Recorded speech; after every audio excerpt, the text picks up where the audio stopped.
आषाढी एकादश आहे, त्याच्या निमित्ताने मी नाही का साबुदाण्याचं उसळ बनवून राहिली, तुम्हाला बनवून दाखवते।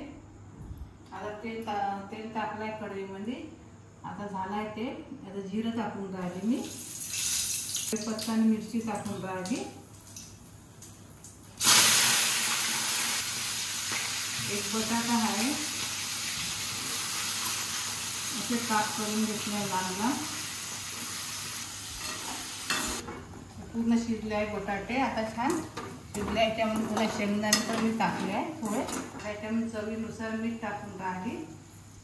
साबुदाणा मी नाही का काल संध्याकाळी भिजू घातला होता, आता हे छान मोकळा मोकळा झालाय मस्त। आता याला छान मिक्स करून घेते।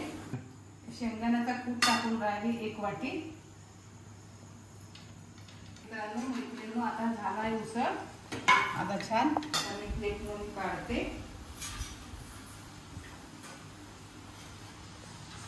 उसळ झालाय छान पैकी, छान आणि असं नका चिकटलं वगैरे नाही, काहीच नाही, पाहून घ्या तुम्ही।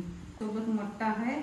आता उसळ आवडल्यास तुम्हाला आवडल्यास कमेंट करा, सबस्क्राईब करा, लाईक करा आणि असंच बनवून खात जा।